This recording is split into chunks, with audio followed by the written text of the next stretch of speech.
Hello everyone. Good morning. Good morning, ma'am. Today, we are going to discuss about the historical change in sectors in developed countries. Ma'am, changes in terms of what? Shift or changes in sectors, in terms of employment, and share in GDP. In the initial stages of development, for any country, whether it is developed or developing, the primary sector was the most important, both in terms of employment and share in GDP. Ma'am, can you please explain why?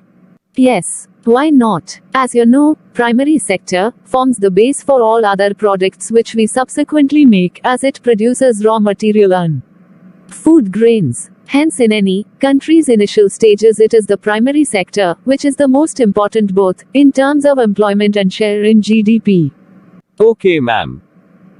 Ma'am, but what happens with the passage of time? Gradually, with the expansion of industrialization over a period of 100 years or so, there was a gradual shift from primary to secondary sector, both in terms of employment and share in GDP, in the developed country. Okay, ma'am. Ma'am, what about the present scenario? In the developed country, is it still that the secondary sector is still dominant in terms of employment and share in GDP? No, in the past 100 years, the developed countries witnessed another shift from secondary to tertiary sector. Ma'am, but why? This is because the demand of services increased. Okay, ma'am, it means that the developed countries there has been a simultaneous shift both in terms of employment and share in GDP, from primary to secondary, and secondary to tertiary sector. Exactly. But what about India? In India also, the tertiary sector is the most important sector in terms of GDP, with its highest share. Then why India is still a developing economy and not a developed economy? Can you please explain why? Yes, why not? For this we will look at the graphs to show the shifts in sectors in India, both in terms of employment and share in GDP. So we have seen from the graphs that in India there has been a shift in terms of share in GDP like developed countries. The tertiary sector has been the most important sector over the years, just like the developed countries, but the primary sector is still dominant in terms of employment. Ma'am, what are the reasons that the primary sector, being the largest employer in India yet in GDP, is the least?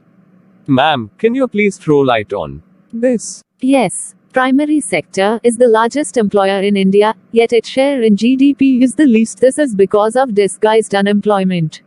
As we know that the primary sector is saddled with surplus labor, underemployment, the surplus labor working in the primary sector is not working up to the full potential as their labor effort is shared. Seasonal unemployment, as we know that in some seasons of the year, the laborers dependent on the primary sector, they become seasonally unemployed.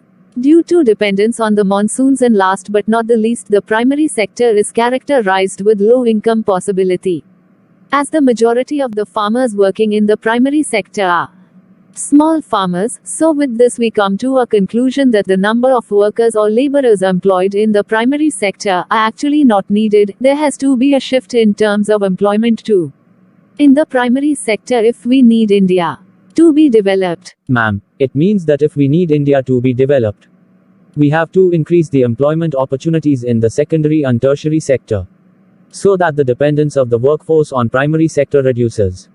And even with less employment, the tertiary sector has the largest share in GDP. So if more employment opportunities is created in the tertiary sector, then most probably India is going to be a developed economy in the coming few years. Wonderful, my students. Now I expect that you have understood the whole concept of the shift in sectors in the developed countries and in India.